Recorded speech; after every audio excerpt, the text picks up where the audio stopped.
an Unspoiled Network podcast. This is Spoil Me, covering Gravity Falls, Season 2, Episode 7, Society of the Blind Eye. In this episode, Melanie asked me to just watch one this time, and I can see why. This episode is all about the conspiracies in Gravity Falls, and we get to find out exactly who local kook Old Man McGuckin is. It turns out it's local coot, and I had it wrong this whole time. Welcome to Spoil Me.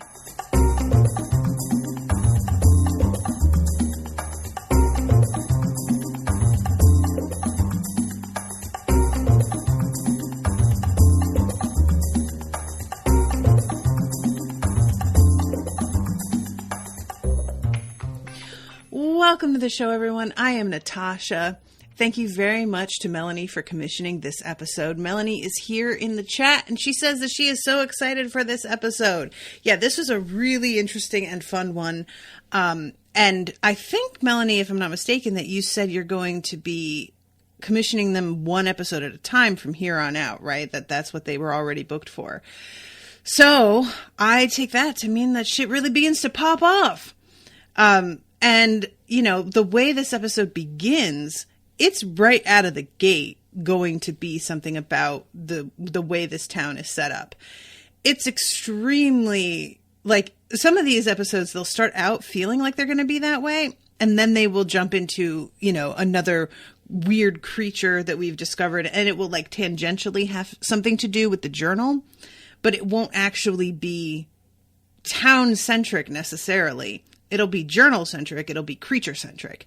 But this one was the first one where you really get to see that, like, everybody in town is either a part of this directly and part of the society, or they have been affected by it more than likely, except, I'm guessing, Stan, whom I wonder whether or not Stan is aware of this society. I kind of assume that he has to be, but I don't know, like, you know, it would make sense that he doesn't really... Stan, when he talks about all of this supernatural stuff with Dipper, there are a lot of moments when he, you know, up until very recently this season, when he's like, of course I know that there's weird shit in this town, I'm not an idiot. Before that, he kind of pretended that he didn't see things or that they didn't bother him or seem unusual. And so part of me wonders, was that Stan preemptively being like, you don't need to erase my mind. I don't remember anything. I didn't even see anything unusual. You know, I don't know. I may be reading into that too much.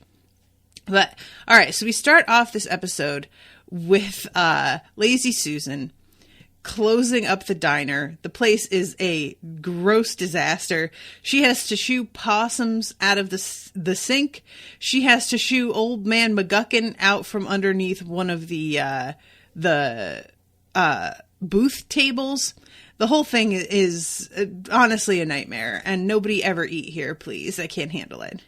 So she's on her way out, and she's saying goodnight to everything, and she says automatically, "Good night, tiny men stealing my pie." And what's interesting about this is that the tiny men themselves seem wholly unconcerned that she has spotted them. I'm having some sips of tea here. Everyone forgive me. I found that really surprising.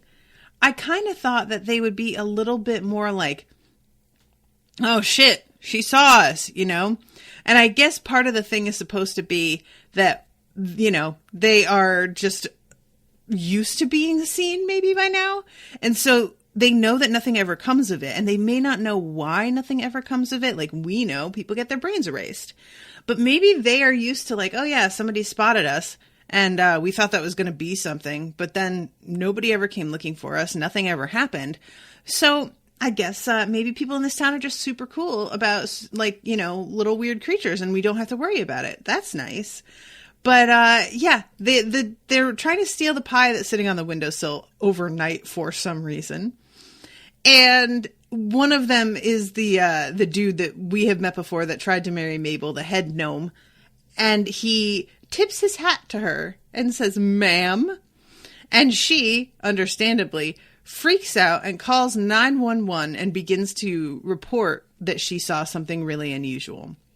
And she is in the middle of this when she gets gripped up by two dudes in robes with eyes painted on the hoods and an X through that eye. And they take her away. One of them says, "It is unseen."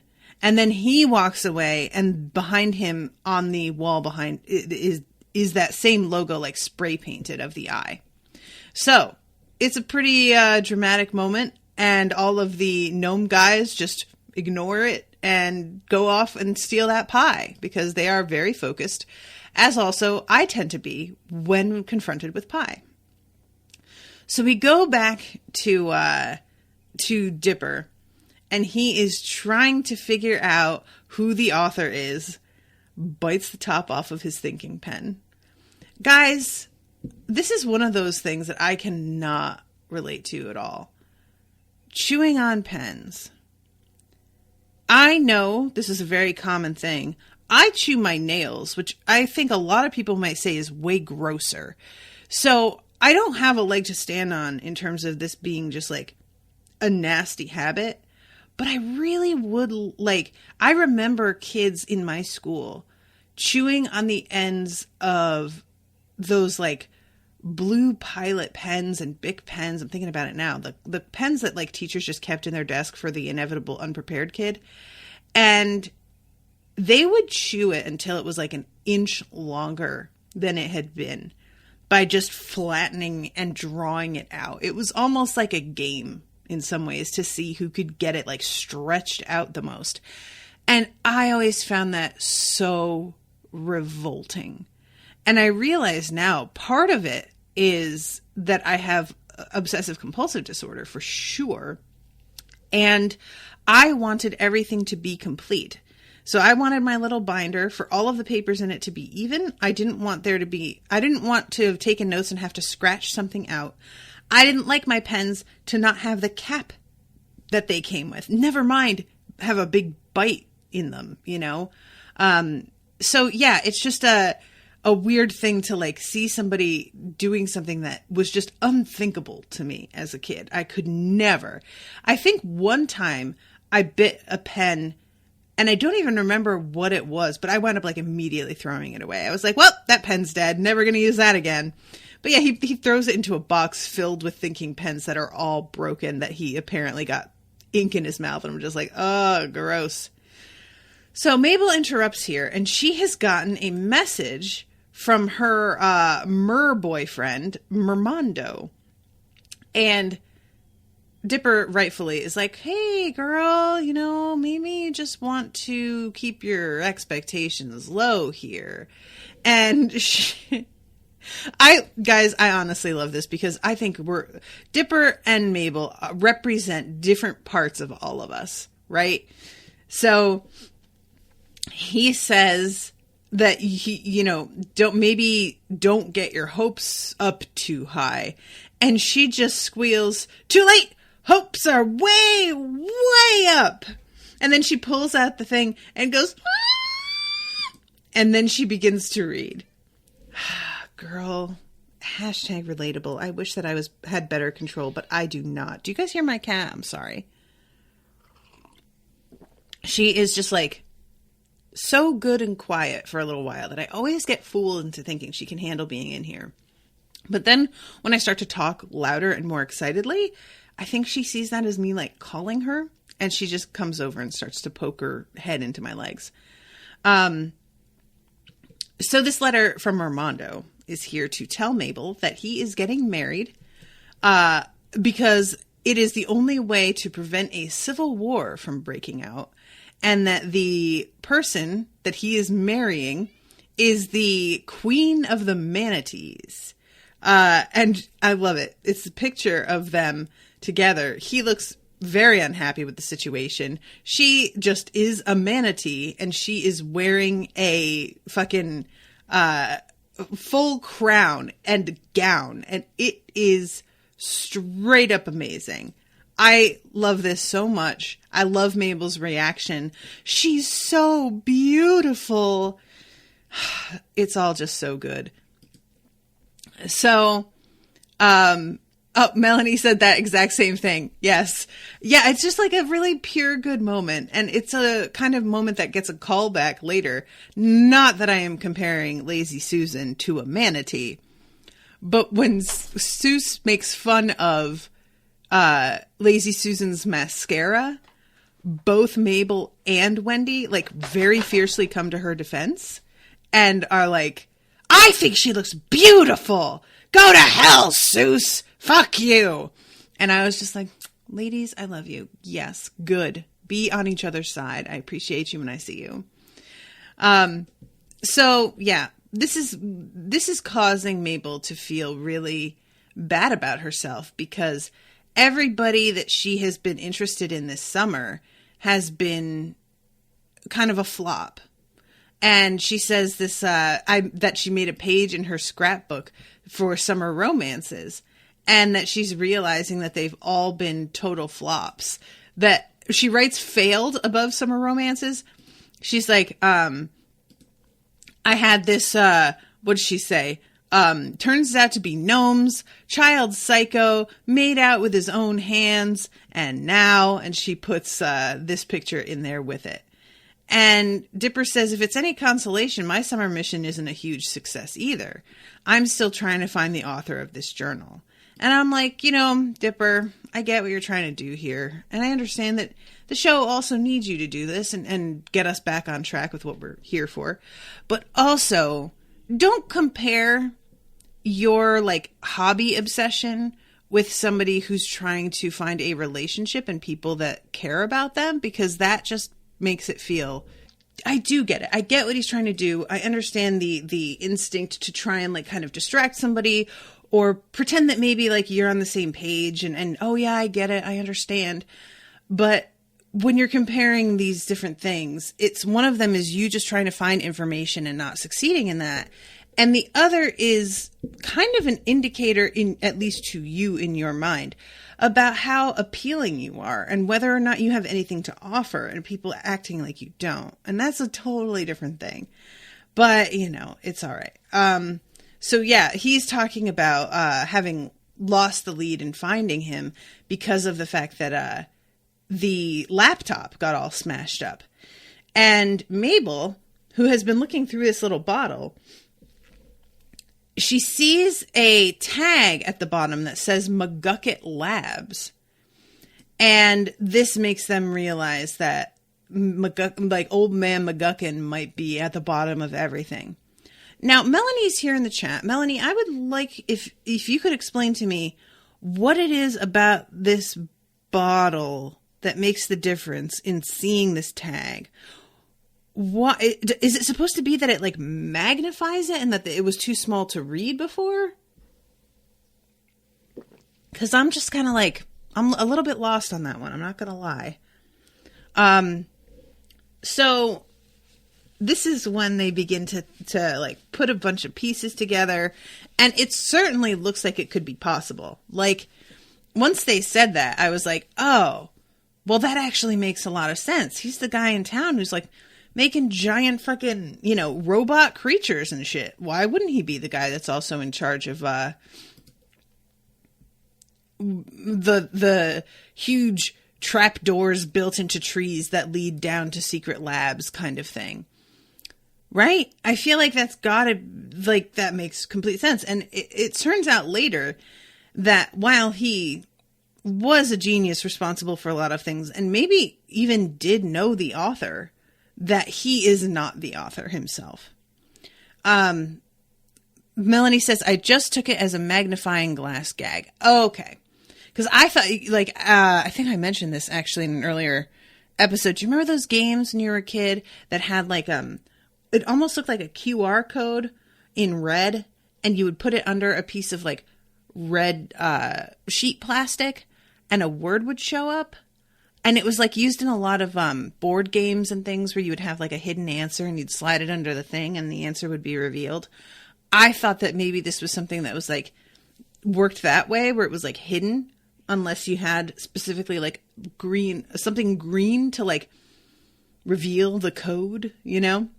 I'm overthinking it as usual. It's fine. So we go to Seuss and Wendy, and they're cleaning up the shack. He's listening to this song. We blanchin'. I live up in a mansion. Guys, I'm not going to lie. I kind of want to listen to this entire song. And he's dancing to it and feeling very enthusiastic. And Wendy is not a fan of this song. She's mad that it's stuck in her head. She hasn't been able to get it out. Seuss is like, you mean Straight Blanchin' by Lil Big Dog? Which, I mean, is... The thing about that name is that it could be a real dude. It is just too close. And I say this as somebody who adores rap. I fucking love rap. It's the best. It's awful sometimes. Oh my God. Oh, is it ever? But I love it so much. And she says something like, what is blanchin'? Rappers can't just make up words. And rightfully, Seuss says, rappers are visionaries. Listen, we can't revere Dr. Seuss for making up words and then get mad at rappers for also making up words. There's no difference there. They are both just making it work, and I'm fine with it. Do you know what I would really respect more? Just the sheer making up of words than I respect rhyming a word with the same word. Like, girl, I know you love to get together and love. Like, I have heard a lot of songs that have this word rhymed with itself. That is unacceptable. I would much prefer make some shit up. Add another fucking... That is my favorite, you know? There's that Lizzo song, Tempo, and Missy Elliott comes into it about like a third of the way in. And she says something like, girl, I know I look good. And then says, I'm thick and I got nice curves. And she like rhymes everything with purr because she says something about cats. So it's like girl and curves and good is even got like at the end so that good kind of isn't really said right. I don't care. It works. It's fine. Anyway, I am 100% on Seuss's side here, and Wendy, I understand your frustration in a intellectual way, and normally I am that kind of person. I am a pedantic person, but for some reason, rap just transcends that for me. Rap is just like the get out of jail free card of having to be accurate or careful about issues, you know, as well. Like, I have to pretty much put my my feminism and wokeness aside if I'm going to be listening to rap. So I just let them get away with everything else pretty much too, because you gotta. So at this point, Dipper and Mabel come in and tell Wendy and Seuss that they really need their help. They got to go and see old Man McGucket. They think that maybe this guy is the one that's responsible for the journal. They come upon old Man McGucket's little shack in the dump. And there's a couple of teenagers spray painting McSucket on the side of his little shack. Took an hour to think of this, but it was worth it. And I love that old Man McGucket comes out, chases them away, but then he says, McSucket, they got me good. That was a pretty good moment. So they come in and ask him about the journal and whether or not he's the one who, you know, wrote it. And he has this really weird reaction where initially he's just like, I don't really remember anything about that. What are you talking about? And then all of a sudden he begins to panic and talks about the men in robes. And it's very clear that something happened to him that caused him to just either forget everything straight up or block things out. And yeah, it's just I really like this moment. I really like how sort of, because this happens because they turn to a page that says the blind eye. And there's a line through the eye, and then when you go to like the shot moves from looking at the page to looking at McGucket's face, and the eye with the line through it is right in each of his eyes, which once they did that, I know that this is just like, I think that they were doing what I believe they were doing in the moment, which is when I saw that, I was like, oh, there is some sort of weird residual, I guess magic is the best word, but like there is something still going on in his head that remains from whatever this group did to him. And that symbol appearing in his eyes is sort of like the error message showing that this is like, yep, this is the file that is inaccessible, you know? Melanie saying something, guys. Hold on. If you recall the flashed image before the end credits of each of the shorts, they are all pieces of this page with the blind eye. Oh, okay. Well, that's fun. So it kind of makes you feel like you have been blind-eyed at the end of each episode, or that you're like kind of remembering things but not. I like that. That's a good idea. So yeah. He is kind of thrown into this panic here. He has, I would call it almost a panic attack. And they're asking him, like, what happened? He's like, I don't recall. And Mabel realizes that his mind is probably a mess because somebody did something to him. Now, we find out later that he did it to himself, which is just as tragic. I mean, more so, honestly. But they ask him what the earliest thing is that he can remember. And they have a front page. He has it pinned up that says disoriented man found at the museum.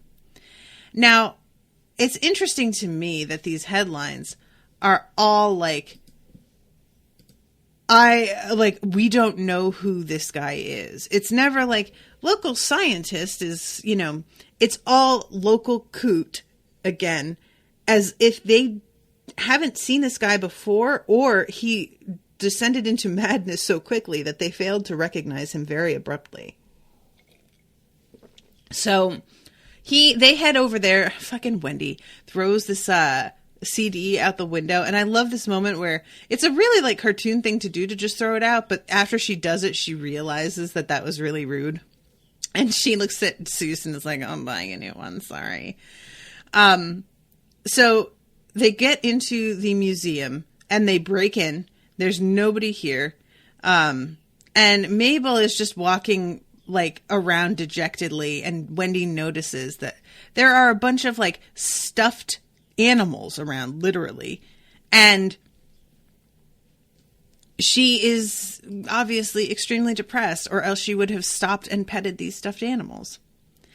And Mabel says that there is just too much around her that is reminding her of her ex-crushes. And there's a literal like heart with an arrow through it. Gabe's poster is up on the wall, and when she pulls it down, there's a poster underneath it of Several Times, the boy band. It was just, the whole thing was really, really fun. I honestly thought that this was done very well.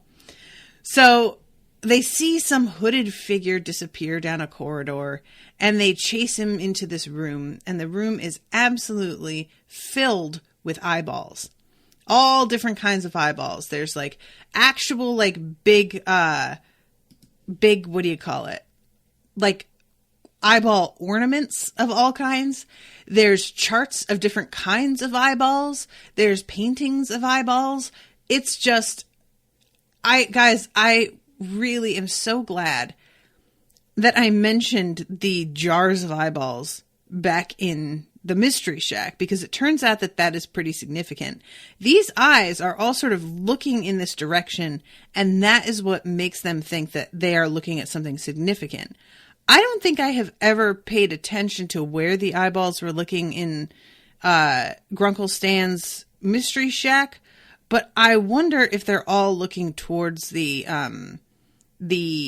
snack machine that hides the door to his secret lair.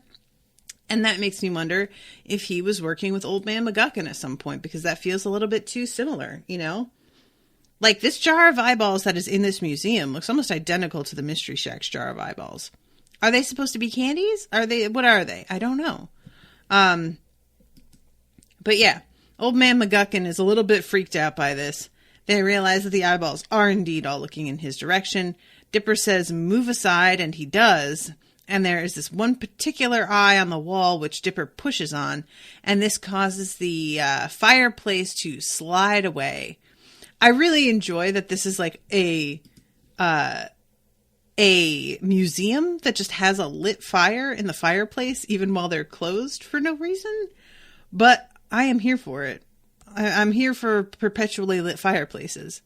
Melanie says, trivia, Agent Powers and Trigger are passed by the group in the truck just before Wendy throws Seuss's CD out of his truck. Ooh, I missed that. I did not even see that. And I just watched it this second too, and I still didn't even notice that. That's fun. I'm glad that they're still around. I don't want them to be gone. So they go into the walkway, and they come across a group of these dudes in red robes gathered around a chest. And one guy steps forward, and he's got a mask on, and he says, who is the subject of our meeting? And they bring forward Lazy Susan, and they strap her into a chair and ask her what she saw. And she tells them about these little bearded doodads. And I was like, what? And he says, there. You won't be like wah for much longer. And he pulls out this thing that she says looks like a hairdryer. I guess it does a little bit. Yeah, I guess that's the closest thing. And all the dudes around this guy, by the way, pull their hoods in. Like they have like a drawstring around the hoods, and they yank on them to really cover their eyes up so that they will not be affected by this thing. And this is pointed at Lazy Susan. They shoot it at her, and they say, what do you know of bearded men? And she says, my mind is clear, thanks to the Society of the Blind Eye. And they said, it is unseen. And they all like sort of chant this.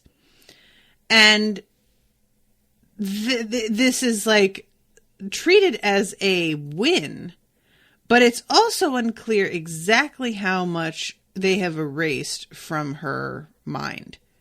I also really enjoy this moment. She's doing the best she can, Seuss.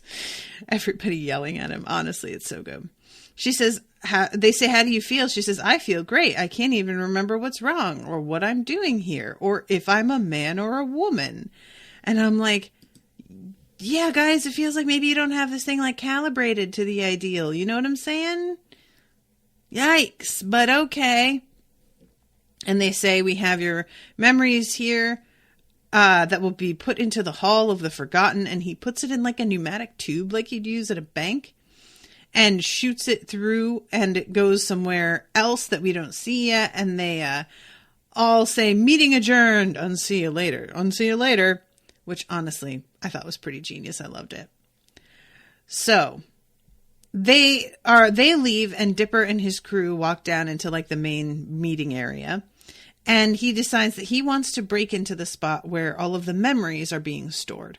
Because obviously, if we can pull those out and see what the hell's going on with that, we might be able to unlock the mystery of what's happening here. Because there's a real, like, sense that these guys are sort of, like I assumed, and it turns out to really not be the case. I assume that these guys were part of a conspiracy to cover up the origin of the guy who wrote the journal. And like I said, that does not actually appear to be the case. They are doing a whole separate other thing. But that's obviously what Dipper is thinking might be happening here. So Seuss leans his head against one of the pipes, which sucks his hat off. And they decide to follow that pipeline to the Hall of the Forgotten. And as they are doing this, a couple of these red-robed dudes spot them and decide that they are going to Guys, so sorry, I'm just seeing it right now. That they're going to track these guys down. They chase them, and we see Dipper and Old Man McGucket jump into a like diorama display. And one of the guys comes up to Old Man McGucket and adjusts his eyes, which are pointing in different directions, and tries to fix them. And they immediately go back to where they were, and he tries again, but they just will not stay. And he just says to the guy, man, these are really poorly made. That was such a funny moment. They say something about we're going to run into the museum attendant kissing that wax settler again. And this really reminded me of the opening of maybe the last or second to last episode of Mandalorian this past season. I don't know how many of you guys have watched that show, but it's really worth seeing.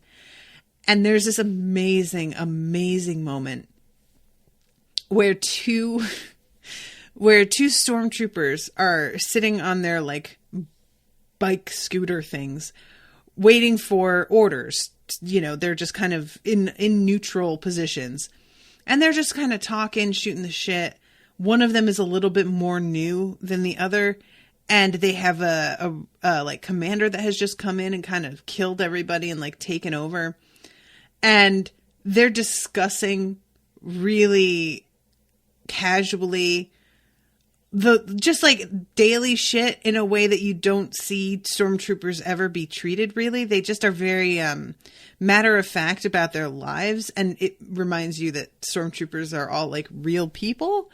And this reminded me of that a lot. Just people who are like, they're still anonymous. They're still wearing masks or hoods that keep you from seeing who they are. And they're not like, you couldn't pick them out of a crowd, but they have a conversation that feels genuinely like just two random people. They're not constantly thinking about their like higher purpose or their ideals. There's no like brainwashing that has really happened on a level that you would expect. It's just that these people are, you know, they have this one job that they do, and otherwise they're probably going to go home and like binge The Circle on Netflix after this. So yeah, they get distracted, and our trusty crew manages to find their way down to the Hall of the Forsaken, or no, not Forsaken, Forgotten. And there is just nothing but piles and piles of memories down here. It's pretty cool. There's a lot of tubes too, which I was kind of like, how does that even work? Because it looked like there was just the one, but there are so many tubes coming into this room. So does that mean that they just have a lot of different areas that they can erase somebody's memory from? Like, are these tubes all coming from different buildings around the town? Is that what it is? And Old Man McGucket does his like usual, like, well, I'll be a hornswoggled, salt licking.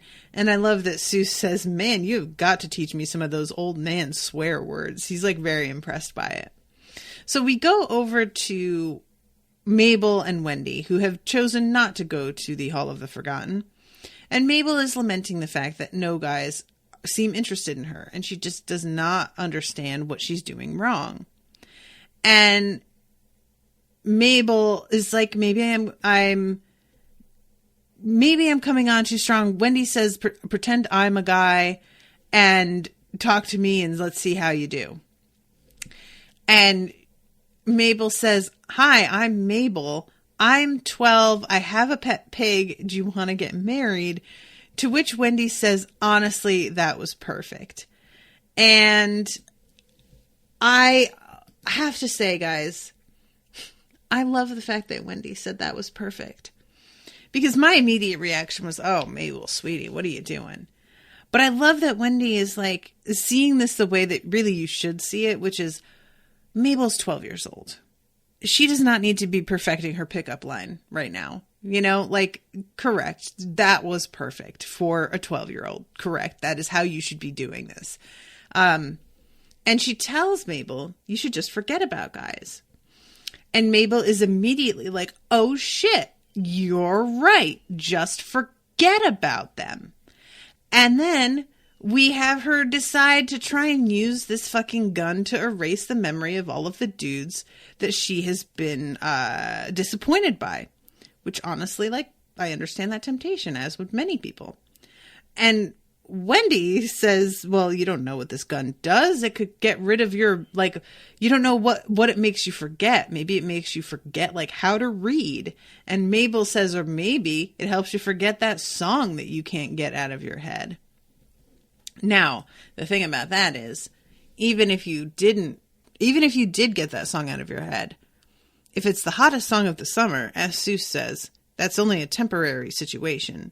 You'll forget it, and then the minute you hear it again, it'll be back, and that's all. That's it, and that's all, folks. But it does cause Wendy to, like, take a pause and kind of be like, shit, you might have a point there, kid. I know that most of us are probably thinking about Eternal Sunshine of the Spotless Mind when we got to this part, right? That is a movie about being able to erase memories that give you pain, and the eventual decision to keep those memories because they are a part of who you are and cause you to become who you are and learn things. Pain is a valuable teacher. The thing about this is, and you know, a lot of people probably don't want to consider this because they don't want to consider how common this kind of pain is, but like, we really like to say that certain kinds of things, certain kinds of memories, like, yeah, they're painful, but you should still, like, not choose to forget them because they're part of who you are. But then there's things like trauma, in which I'm kind of like, I don't really know that choosing to forget that if we had the choice is a bad idea. There's a lot of things that we try and act like what doesn't kill you makes you stronger, and that's just not necessarily the truth. It may not kill you, but it can leave you permanently damaged and, you know, unable to cope with the world, and that's fine. I think that we should be a little bit less, like, kind of cavalier with the way that we talk about painful memories, because we always, when we say it, we're always talking about things like somebody you loved died, you went through a bad breakup, you know, things like that. But we don't think about way worse shit than that, like suffering at the hands of people. And that, to me, is a completely valid thing. And, you know, maybe we should just hold on to this little gun for those cases. Just saying.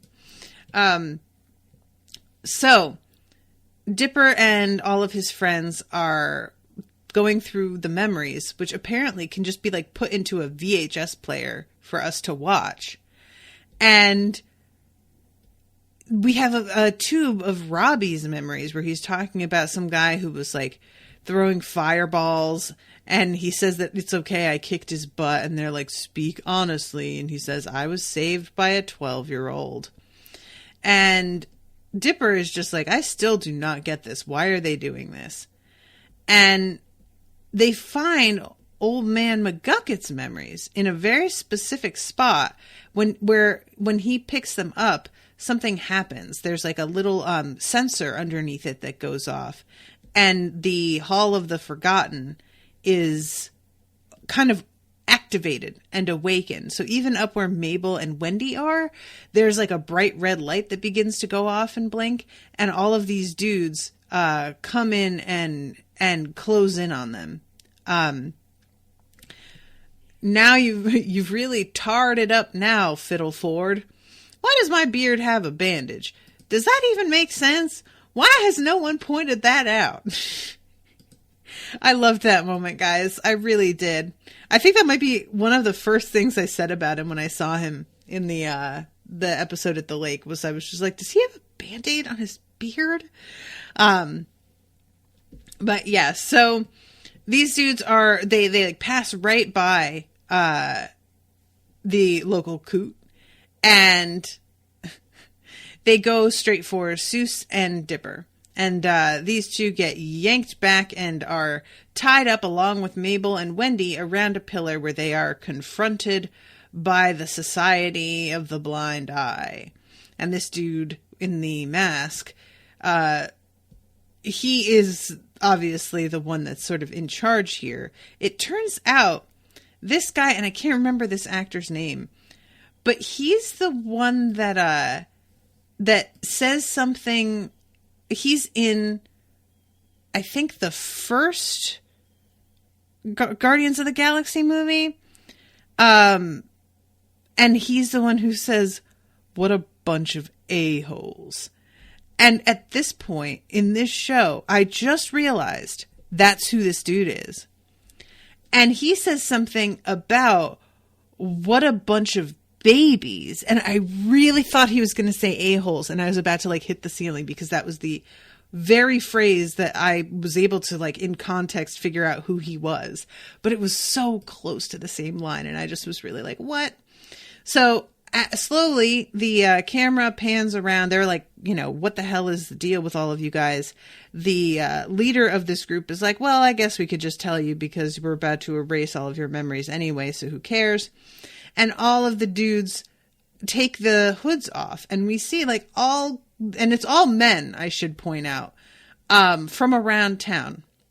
So we've got no, I just want to be a part of things. I can't remember his name. Bud Gleeful, that farmer guy, creepy dude who married a woodpecker, for whom that marriage is not going super well. And this dude says, if you've never met me before, and if you had, you wouldn't remember. I am Blind Ivan, and we are the Society of the Blind Eye. Oh no, there's one woman. She's off to the left here. But for some reason, she's not introduced. We don't know who she is. She's like not really anything. She just is there in the background. That's kind of weird. Huh. And it turns out that they don't even know like who their founder was because they've been using the ray on their own brains a lot and have forgotten a ton of things. So they talk about how Gravity Falls is a town plagued by the supernatural. And people would be just so, like, freaked out after their encounters with things that they kind of just couldn't live their fucking lives. So they decided to try and help people by getting them to forget so that they could continue to, like, be ignorant and happy. So what they're trying to do is kind of do what I was saying earlier about dealing with trauma, except it's right, left, and center, and they're not responsible about it, and they're not investigating what's at the root of things. All they're doing is coping with the symptom of people being freaked out, but they aren't actually trying to find out what the fuck is going on in this town, or at least they don't mention that here. So it's just going to keep happening, and you're just going to have to keep using this thing on people, and you're just going to keep like degrading their minds. So yeah, guys, you're not really thinking this through, are you? And he says, as a perk, we use it to help us forget things that trouble us. And he mentions about how Mabel wanted to forget the guys that she was disappointed in and that things didn't work out with. And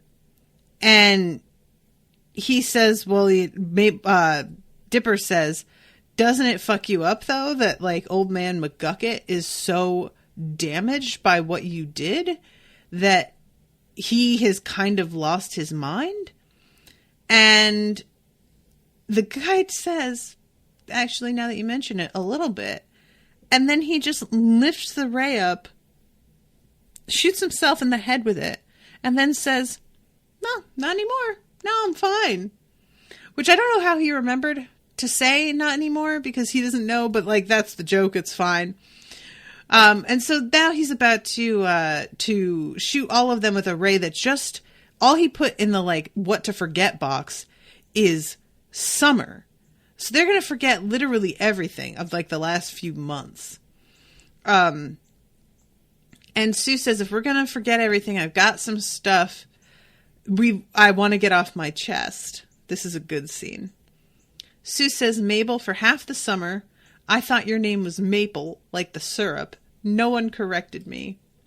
Mabel says, I only love some of my stuffed animals, and the guilt is killing me.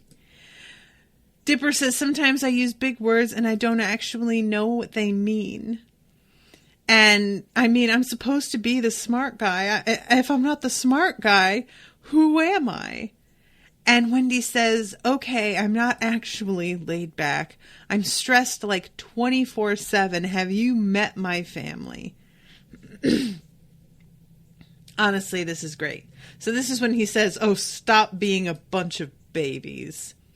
And Old Man McGucket, who has not gotten caught, swoops in and saves them with his mining tools, which he's using as weapons. It's pretty great. So what follows is a fight.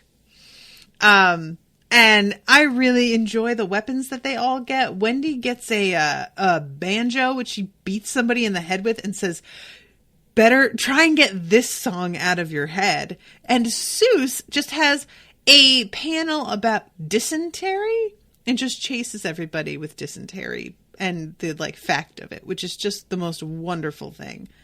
Honestly, what a weird thing. So they all fight over this set of memories, Old Man McGucket's memories, which for some reason are much more important than everyone else's. And they manage to get them and they go downstairs and they are about to put them into the player when this dude is like the head dude, a blind Ivan, shoots Old Man McGucket with his like gun and tries to erase his memory, only it doesn't do anything. And Old Man McGucket just keeps coming at him. And he's like, well, what the fuck? Why isn't this working? And McGucket's like, man, my mind has been gone. You can't break what's already broken. And just comes up, slaps the thing out of his hand, say goodnight, Sally, and headbutts the man. And then they take the memories back, pop them into the player, and they get to find out exactly what the deal is. So, this is pretty genius.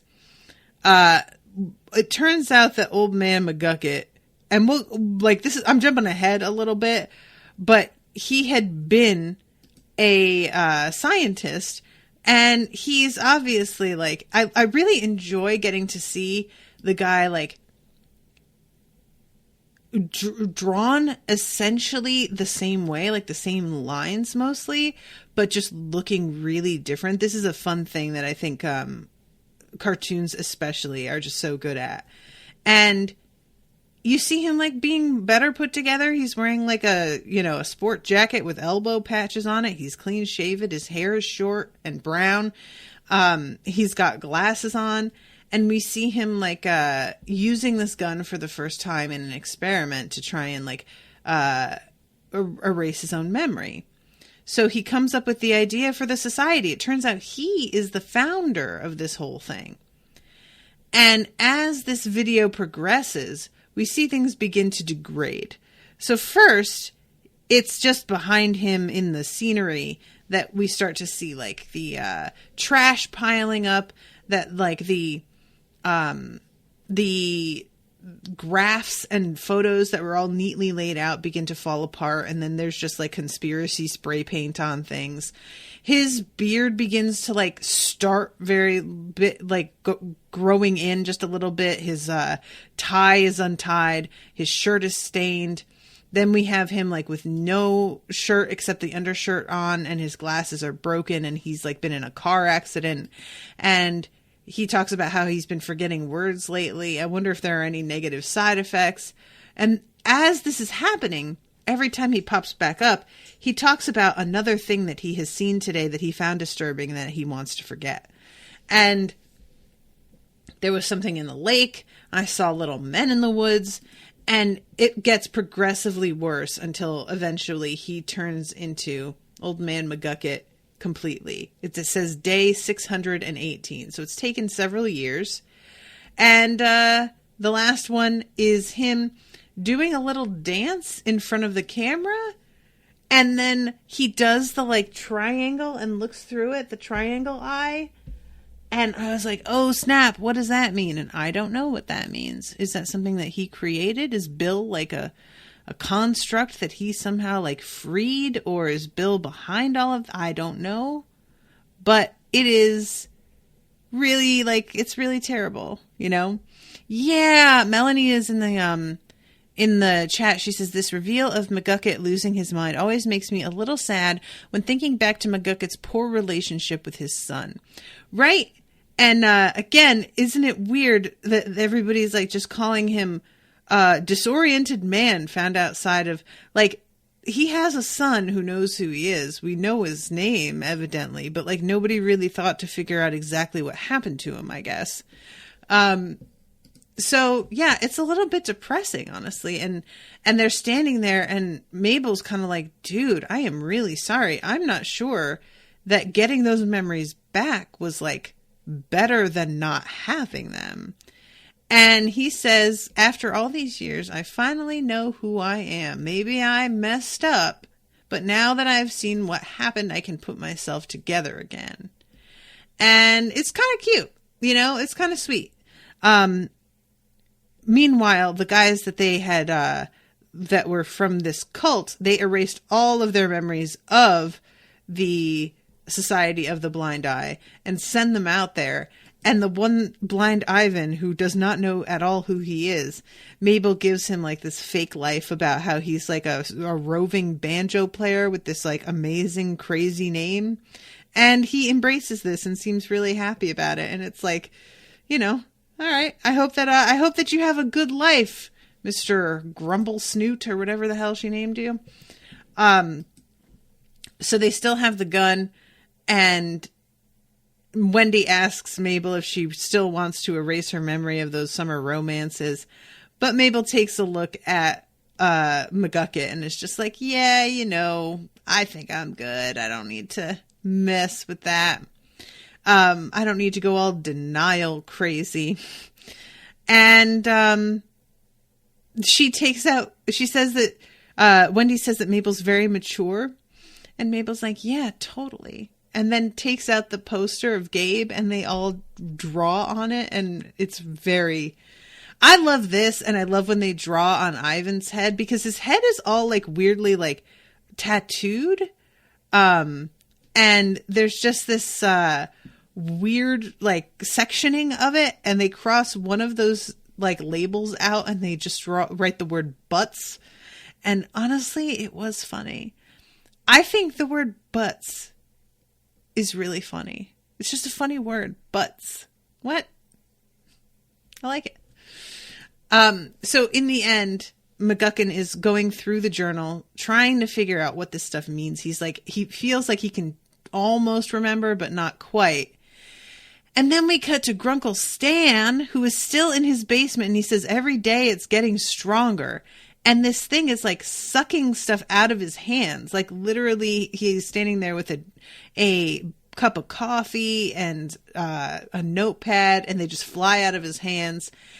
And he says, I'm going to do it and nobody's going to get in my way. And that is the end of the episode. So I'm really excited to see what happens because I really don't know what he's doing. I don't know what he's doing. Wow. I'm looking at the time. Melanie had said to me, in Messenger, you know, I just wanted to cover one episode per, podcast this time because the things are going to start to get a little bit more intricate. If you can't fill up a whole hour, don't worry about it. Well, apparently no worries on that front, Melanie. I was able to fill up this hour. No problem at all. So yeah, I like, we're getting closer. I feel like Old Man McGucket is probably involved with a lot of the rest of this as well. But, I still don't have any theories about what fucking Grunkle Stan is doing. I really don't. Like, it's sucking stuff into it and they're disappearing. Is that the goal? Does he want to get rid of things? Does he want to like, does it do something else once it's completely charged up? Is he going to try and like get rid of all the supernatural stuff in town? Is that the thing? Like he's maybe creating like a reverse portal to suck things back through to maybe where he thinks they came from? Because could all this stuff happening in Gravity Falls be the result of somebody fucking up and bringing things there that aren't really supposed to be in our world? I don't know. But yeah, so I'm trying to think what else, because I feel like there was another thing that I wanted to mention.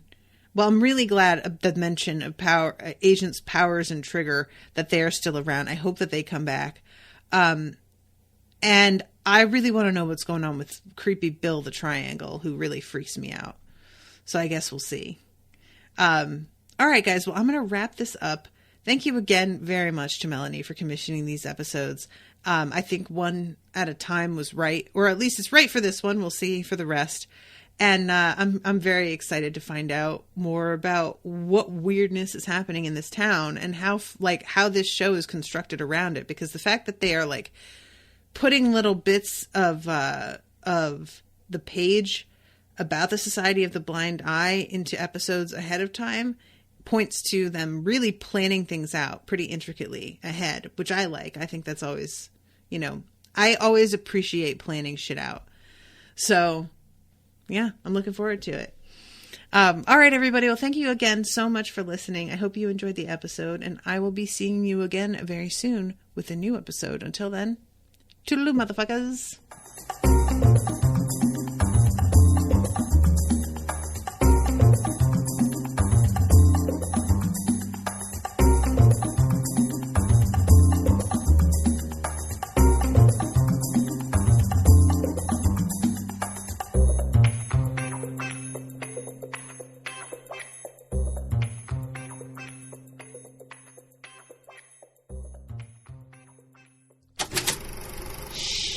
That was an Unspoiled Network podcast.